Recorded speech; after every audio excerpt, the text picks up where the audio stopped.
Hi everyone, welcome back to PM life style in Kannada ಚಾನಲ್ಗೆ ಎಲ್ಲರಿಗೂ ಸ್ವಾಗತ. ಐ ಹೋಪ್ ಎಲ್ಲರೂ ಚೆನ್ನಾಗಿದ್ದೀರಾ ಅಂತ ಇವತ್ತಿನ ದಿನನ ಸ್ಟಾರ್ಟ್ ಮಾಡ್ತಾ ಇದ್ದೀನಿ.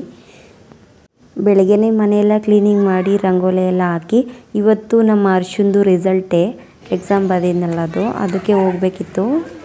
ಸ್ಕೂಲಿಗೆ ಕರ್ಕೊಂಡೋಗಿದ್ದು ಬರೋಣ ಅಂದ್ಬಿಟ್ಟು ಹೋಗ್ತಾ ಇದೆ ಗೈಸ್. ಬನ್ನೂರ ಹತ್ರ ಹತ್ತಹಳ್ಳಿ GPP ಪಬ್ಲಿಕ್ ಸ್ಕೂಲ್ಗೆ ಅವನ್ನ ಸೇರಿಸಿರೋದು. ಮತ್ತು ಇವಾಗ ಅಡ್ಮಿಷನ್ ಸ್ಟಾರ್ಟಪ್ ಕೂಡ ಆಗಿದೆ ಇಲ್ಲಿ.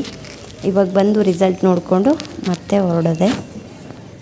ಪರವಾಗಿಲ್ಲ ಗೈಸ್, ತುಂಬಾ ಚೆನ್ನಾಗಿ ಸ್ಕೋರ್ನ ತಗೊಂಡಿದ್ದಾನೆ. ಅಂದರೆ ಎಕ್ಸ್ಪೆಕ್ಟೇಷನ್ ಇನ್ನೂ ಇತ್ತು. 100%ಗೆ 96ವರೆಗೂ ತಗೊಂಡಿದ್ದಾನೆ. Essay 1 Essay 2 ಈ ಥರ ಎಲ್ಲ ತಗೊಂಡಿದ್ದಾನೆ. ಫೈನಲಾಗಿ 90.5 ತಗೊಂಡಿದ್ದಾನೆ. ರಿಸಲ್ಟ್ ಎಲ್ಲ ನೋಡಿಕೊಂಡು ಅವನು ಕೂಡ ಅವ್ರ ಮ್ಯಾಮ್ನ ಮಾತಾಡಿಸ್ಕೊಂಡು ಹೊರಟ್ವಿ. ಮತ್ತು ನಮ್ಮ ಯಜಮಾನ್ರು ಹೇಳಿದ್ರು ಇವತ್ತು ದೊಡ್ಡ ಜಾತ್ರೆ ಇದೆ ನಂಜನಗೂಡಲ್ಲಿ ಅಂತ.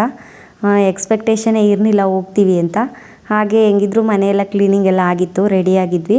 ಹಾಗೆ ಹೋಗೋಣ, ಕಪಿಲ ತೀರ್ಥದಲ್ಲಿ ಸ್ನಾನ ಮಾಡಿಕೊಂಡು ನಂತರ ದರ್ಶನ ಮಾಡ್ಕೊಂಡು ಹೋಗೋಣ ಅಂತಂತ ಡೈರೆಕ್ಟು ನಂಜನಗೂಡಿಗೆ ಹೊರಟ್ವಿ.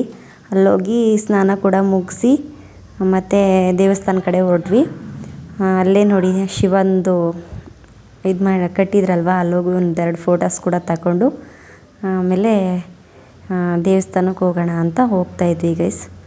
ದೊಡ್ಡ ಜಾತ್ರೆ ಇರೋದ್ರಿಂದ ಮಾರ್ನಿಂಗ್ ತುಂಬಾ ಹೆವಿ ಜನ, ಕಾಲು ಇಡೋಕ್ಕೆ ಆಗ್ತಿರಲ್ಲ ಅಷ್ಟು ಜನ ಸೇರಿದರು. ಆದರೆ ಇವಾಗ ಮಾಮೂಲಿ ತೇರಾದಮೇಲೆ ಹೊರಟೋಗಿದ್ದಾರೆ, ರಥೋತ್ಸವ ಆದಮೇಲೆ. ಅದರಿಂದ ಸ್ವಲ್ಪ ಫ್ರೀ ಇತ್ತು ಮಧ್ಯಾಹ್ನದ ಮೇಲೆ. ಇನ್ನೂ ರಶ್ ಇರುತ್ತೆ ಅಂತ ಅಂದ್ಕೊಂಡು ಬರ್ತಾಯಿದ್ವಿ, ಆದರೆ ಇಲ್ಲ, ಫ್ರೀಯಾಗಿತ್ತು ಮಧ್ಯಾಹ್ನದ ಮೇಲೆ. ನಾವು ಕೂಡ ಕ್ಯೂವಲ್ಲಿ ಹೋಗಿ ದರ್ಶನ ಕೂಡ ಮುಗಿಸ್ಕೊಂಡ್ವಿ. ಹೊರಗಡೆ ಬಂದು ಮಹಾನಂದಿ ಹತ್ರ ಕೈಯನ್ನು ಮುಕ್ಕೊಂಡು ಅಲ್ಲೂ ಕೂಡ ದರ್ಶನ ತುಂಬಾ ಚೆನ್ನಾಗಾಯಿತು.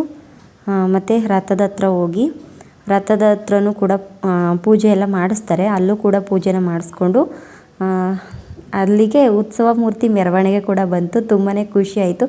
ಬೆಳಗ್ಗೆ ಬಂದಿರಲಿಲ್ಲ ರಥೋತ್ಸವಕ್ಕೆ, ಇವಾಗ ಉತ್ಸವ ಮೂರ್ತಿ ಕೂಡ ಮೆರವಣಿಗೆ ಆಯಿತು. ಅದನ್ನಾದರೂ ನೋಡಿ ಖುಷಿ ಪಡೋಣ ಅಂತ ಫೀಲ್ ಆಯಿತು. ಹಾಗೆ ಬರಬೇಕಾದ್ರೆ ಪರಶುರಾಮ ದೇವಸ್ಥಾನಕ್ಕೆ ಹೋಗಿ ಉಪ್ಪು ಬೆಲ್ಲ ಕೂಡ ನೀರಿಗೆ ಬಿಟ್ಟು ನಮ್ಮ ಕಷ್ಟಗಳೆಲ್ಲ ಉಪ್ಪು ಬೆಲ್ಲದ ಥರ ಕರಗೋಗ್ಲಿ ಅಂತ ನಮಸ್ಕಾರನ ಮಾಡಿಕೊಂಡು ಮತ್ತೆ ಊರಿಗೆ ಹೊರಟ್ವಿ. Thank you for watching. ಈ ವಿಡಿಯೋ ಇಷ್ಟ ಆಗಿದ್ರೆ ಪ್ಲೀಸ್ ಒಂದು ಲೈಕ್ ಆ್ಯಂಡ್ ಶೇರ್ನ ಮಾಡಿ. ಪ್ಲೀಸ್ ನನ್ನ ಚಾನಲನ್ನು ಸಬ್ಸ್ಕ್ರೈಬ್ ಮಾಡ್ಕೊಂಡು ನೋಡಿ.